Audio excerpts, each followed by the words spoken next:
Hello students, welcome back to another video. तो जैसा कि न्यू बैच 2026-27 की क्लासेस हम हर सेमेस्टर के हर एक सब्जेक्ट के लिए स्टार्ट कर चुके हैं, बिल्कुल न्यू सिलेबस के अकॉर्डिंग हर यूनिवर्सिटी के लिए। तो जो भी हमारे स्टूडेंट्स 2025-26 या 26-27 में एडमिशन ले चुके हैं बीए फर्स्ट ईयर के फर्स्ट सेमेस्टर में और हिस्ट्री उनका सब्जेक्ट है, तो आज की वीडियो में हम हिस्ट्री का यूनिट नंबर 2 पढ़ने वाले हैं, जिसमें आपको पढ़ना है सिंधु घाटी की सभ्यता, जिसको इंग्लिश में कहते हैं Indus Valley Civilization. Unit number 2 में आपको सिंधु घाटी की सभ्यता के बारे में पढ़ना है और वैदिक काल और उत्तर वैदिक काल के बारे में पढ़ना है।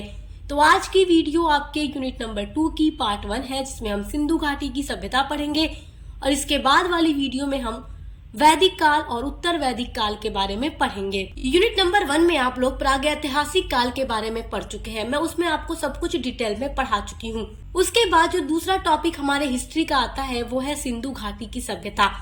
और भारत का जो इतिहास है सिंधु घाटी सभ्यता से ही शुरू होता है, जिसे हम हड़प्पा सभ्यता के नाम से भी जानते हैं। अब सिंधु घाटी की सभ्यता को हड़प्पा सभ्यता के नाम से क्यों जाना जाता है? देखिए, जो सिंधु घाटी की सभ्यता है इसमें एक नगर था जिसका नाम था हड़प्पा। वो नगर बहुत ही ज्यादा विकसित था और सभ्य था और नगरीय जीवन जीता था, जिस कारण हड़प्पा नगर के नाम पर इस सभ्यता को सिंधु घाटी की सभ्यता के साथ साथ हड़प्पा सभ्यता के नाम से भी इतिहास में जाना जाने लगा। इसे हड़प्पा संस्कृति अथवा सैंघो सभ्यता कहकर भी पुकारा जाता है। हड़प्पा जो सभ्यता है इसकी गणना विश्व की जो प्राचीनतम नदी घाटी की सभ्यताएं हैं उनमें की जाती है। तो ये जो सिंधु घाटी की सभ्यता है, जिसे हड़प्पा सभ्यता के नाम से जाना जाता है, ये विश्व की प्राचीनतम महान नदी घाटी सभ्यताओं में गिनी जाती है और पढ़ी जाती है। आइए अब जानते हैं कि हड़प्पा सभ्यता की खोज कैसे हुई, यानी कि सिंधु घाटी की सभ्यता की खोज किस तरीके से हुई थी। देखिए, 1921 ईस्वी में जॉन मार्शल के नेतृत्व में खुदाई की गई थी और खुदाई किसने की थी? दयाराम साहनी ने। तो दयाराम साहनी ने जॉन मार्शल के नेतृत्व में 1921 ईस्वी में खुदाई की और खुदाई करने के बाद हड़प्पा नगर के अवशेष खोज निकाले। और उन अवशेषों में उन्होंने क्या क्या खोजा था, जैसे कि बैलगाड़ी था, अन्नागार था और मनुष्य के शरीर की बलुआ पत्थर की बनी मूर्तियां, ये सारी चीजें खुदाई करने के बाद दयाराम साहनी ने प्राप्त की थी। तो जब ये अवशेष प्राप्त होते हैं तब इन अवशेषों को देखकर ये पता चलता है कि जो सिंधु घाटी की सभ्यता थी या जो हड़प्पा सभ्यता थी वो एक बहुत ही सभ्य और विकसित सभ्यता थी। अब बात करते हैं कि जो ये हड़प्पा सभ्यता थी ये वर्तमान में कहां पर अब स्थित है। तो देखिए, वर्तमान में जो हड़प्पा सभ्यता है पाकिस्तान के मोंटरगोमरी जिले में रावी नदी के तट पर स्थित है। और सिंधु घाटी में स्थित हड़प्पा जो सभ्यता है उसके अवशेष जो चिन्ह प्राप्त हुए हैं वो इस बात के पक्के प्रूफ है, पक्के प्रमाण है कि यह जो सभ्यता थी एक नगरीय सभ्यता थी और यहाँ के लोग पूरी तरीके से सभ्य थे, एजुकेटेड थे, सक्सेसफुल थे और सुसंस्कृत जीवन व्यतीत करते थे, यानी बहुत ही अच्छा जीवन व्यतीत करते थे। देखिए, अगर बात करें हड़प्पा सभ्यता की तो आज से हजारों वर्ष पहले की बात है। तो हजारों वर्ष पहले की बात करें और आज के प्रेजेंट टाइम की अगर हम बात करें तो आज के टाइम में बहुत ज्यादा टेक्नोलॉजी है, हम बहुत ज्यादा विकसित हो चुके हैं और हमारा जो लाइफ स्टाइल है, आज के लोगों का जो लाइफ स्टाइल है बहुत ही दूसरे तरीके का है, बहुत ही हाई फाई स्टाइल है आज के टाइम में। तो अगर हम हजारों वर्ष पहले की बात करें, हड़प्पा सभ्यता के लोगों के रहन सहन की बात करें, उनके लाइफ स्टाइल की बात करें, तो उस टाइम पर इन लोगों का जो जीवन था बहुत ही अच्छा था, नगरीय जीवन था। ऐसा नहीं था कि ये लोग झोपड़ियों में रहते थे और इन्हें जिन चीजों की आवश्यकता होती थी वो चीजें इनके पास नहीं थी। इनका जो समाज था एक सभ्य समाज था और सभ्य समाज का मतलब ही होता है कि उस समाज में रहने वाले लोग अपनी आवश्यकता की हर चीज की पूर्ति कर सके। तो उस समय के जो लोग थे बहुत ही अच्छा जीवन जीते थे, नगरीय लाइफ स्टाइल थी, अच्छा जीवन था, सभ्य थे, सुसंस्कृत जीवन व्यतीत करते थे। अब ये जान लेते हैं कि जो हड़प्पा सभ्यता थी वो कहाँ तक फैली हुई थी। तो जो हड़प्पा सभ्यता थी इसका फैलाव जो था उत्तर में जम्मू से लेकर के दक्षिण में नर्मदा के मुहाने तक था और पश्चिम में बलूचिस्तान के मकरान समुद्र से लेकर के उत्तर पूर्व में मेरठ तक ये फैली हुई थी। तो जो हड़प्पा की सभ्यता थी ये बहुत ही बड़ी विशाल सभ्यता थी। देखिए, हड़प्पा सभ्यता के कुछ प्रसिद्ध केंद्र भी थे, यानी कुछ नगर ऐसे थे जो बहुत ही ज्यादा प्रसिद्ध थे। हड़प्पा सभ्यता क्यों कहा जा रहा है? क्योंकि सिंधु घाटी की जो सभ्यता थी उसका अदर नेम हड़प्पा सभ्यता है। तो सिंधु घाटी की सभ्यता के कुछ प्रसिद्ध केंद्र भी थे जो उसके नगर थे, जैसे कि हड़प्पा था, हड़प्पा एक नगर था, मोहनजोदड़ो भी नगर था। उसके अलावा चनहूदड़ो, बलूचिस्तान, आमरी, लोथल, कालीबाग आदि ये सब सिंधु घाटी सभ्यता के कुछ प्रसिद्ध केंद्र थे और इनका जो लाइफ स्टाइल था, रहन सहन था, बहुत ही अच्छा नगरीय था, सभ्य था। तो अभी तक देखिए 1921 ईस्वी में जो जॉन मार्शल के नेतृत्व में खुदाई की गई थी दयाराम साहनी के द्वारा, उससे जो भी अवशेष प्राप्त हुए थे उससे सिंधु घाटी सभ्यता के लोगों के नगरीय जीवन के बारे में अच्छा खासी जानकारी प्राप्त हो जाती है। उसके बाद 1922 ईस्वी में दोबारा से खुदाई की गई राखाल दास बनर्जी के द्वारा और इन्होंने 1922 ईस्वी में मोहनजोदड़ो स्थल की खोज की। मोहनजोदड़ो भी सिंधु घाटी सभ्यता का एक बहुत ही प्रसिद्ध नगर था और जो मोहनजोदड़ो नगर था हड़प्पा सभ्यता का यानी सिंधु घाटी सभ्यता का, ये वर्तमान समय में पाकिस्तान के पंजाब प्रांत के लरकाना जिले में सिंधु नदी के तट पर स्थित है। तो देखिए मोहनजोदड़ो जो है ये भी पाकिस्तान में वर्तमान समय में स्थित है। उसके अलावा जो हड़प्पा पूरी सभ्यता थी, सिंधु घाटी की सभ्यता, ये वर्तमान में कहाँ पर पड़ती है? पाकिस्तान में ही पड़ती है। तो ये भी आपको याद रखना है कि वर्तमान समय में ये कहाँ पर स्थित है और किस वर्ष किसके द्वारा खुदाई करके अलग अलग चीजों के बारे में जानकारी प्राप्त की गई थी। ये भी चीजें आपको याद रखनी है क्योंकि एग्जाम में क्वेश्चन जब पूछेगा तो ये सारे पॉइंट्स आपको लिखने होंगे। आपकी अगली हेडिंग है हड़प्पा सभ्यता के जानने के स्रोत, यानी कि सिंधु नदी घाटी सभ्यता के बारे में किन किन स्रोतों से हमें जानकारी प्राप्त होती है, वो कौन कौन से स्रोत है जिनसे पता चलता है हड़प्पा सभ्यता के बारे में। तो पहला पॉइंट है खुदाई से प्राप्त की गई जो भी वस्त्र थे, यानी कि उस समय के लोगों के कपड़े जो थे, तो उन कपड़ों से भी पता चलता है।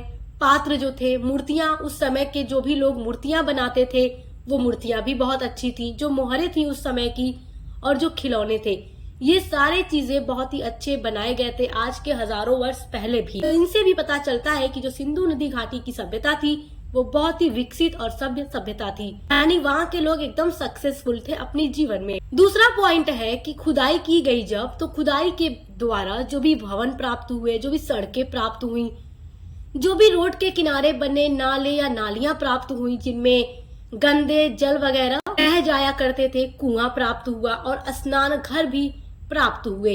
स्नाना घरों से मतलब कि बड़े बड़े स्विमिंग पूल के भी अवशेष प्राप्त हुए। तो जब इतिहासकारों ने ये सारी चीजें देखी तो इनसे उन्होंने यही बताया कि जो हड़प्पा सभ्यता के लोग थे उनके जीवन बहुत अच्छे थे। आज के हजारों वर्ष पहले भी वो झोपड़ी पर पेड़ों के पत्ते डालकर नहीं जीवन गुजारते थे, जबकि अच्छा पक्का मकान बनाते थे, 2 मंजिले भी मकान बनाते थे। उनकी सड़कें भी अच्छी होती थी, सड़कों के दोनों तरफ मकान बनाए जाते थे और सड़कों के बाहर जो नाली वगैरह बनती है आज के टाइम में, बड़े बड़े नाले, उस तरीके से तब भी वहाँ बनाए गए थे।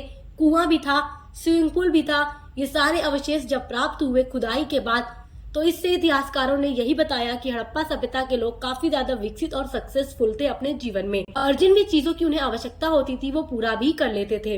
तीसरा पॉइंट है कि जो पुरातत्वविद थे, मानव विज्ञान शास्त्रियों, भाषा, कला विषय का अध्ययन एवं विवरण, जब इन सब चीजों का अध्ययन किया जाता है, विवरण किया जाता है, तो उससे भी हड़प्पा सभ्यता के बारे में हमें बहुत सारी जानकारी प्राप्त होती है। जब हड़प्पा सभ्यता की खोज हुई, यानी जब सिंधु घाटी सभ्यता की खोज हुई, तो वर्ल्ड हिस्ट्री में यानी विश्व इतिहास में एक नए अध्याय का सूत्रपात हुआ, एक नए चैप्टर की खोज हुई।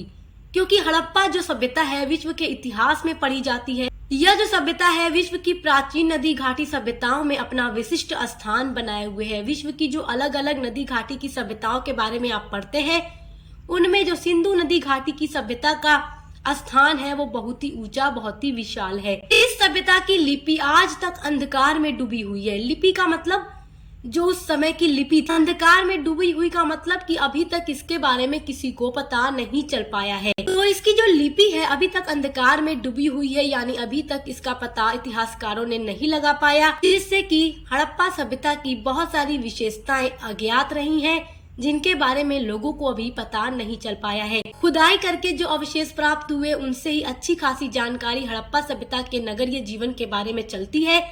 अगर लिपि का भी पता होता तो आप सोच सकते हैं कि हड़प्पा सभ्यता कितनी विकसित थी, उसका और भी अच्छे से पता चलता। अभी केवल अवशेष से ही उतनी अच्छी जानकारी जो हमें मिल चुकी है। फिर भी हड़प्पा सभ्यता की विशेषताओं का दिग्दर्शन निम्न बिंदुओं के आधार पर किया जा सकता है।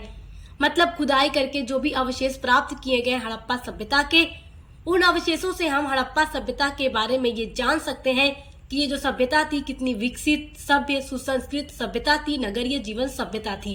तो अभी जिन मैंने दिग्दर्शन बिंदुओं के बारे में आपको बताया है, जिसके आधार पर हम हड़प्पा सभ्यता की विशेषताओं का पता लगा सकते हैं, आइए अब उन बिंदुओं पर भी चर्चा कर लेते हैं। पहला बिंदु है नगर निर्माण योजना। नगर निर्माण योजना का मतलब कि उस टाइम के लोगों का नगर किस तरीके से बना हुआ था। तो इसमें पहला पॉइंट है कि हड़प्पा सभ्यता मूल रूप से नगरीय सभ्यता थी। ये तो मैं आपको बहुत अच्छे से अभी समझा चुकी हूँ। तो उस टाइम के लोग आज की तरह ही नगरीय जीवन जीते थे, बहुत ही डेवलप थे अपने टाइम पर। इस सभ्यता के लोगों की नगर निर्माण योजना चौंका देने वाली थी। जब इतिहासकारों ने देखा, उसके अवशेष जब प्राप्त हुए, तो उन्होंने यही बताया कि उस टाइम के लोगों ने जो अपने नगर का निर्माण किया था वो वाकई लाजवाब था। जैसे कि जल मल निकाय के लिए सड़कों के किनारे ढकी हुई पक्की नालियां बनी हुई थी।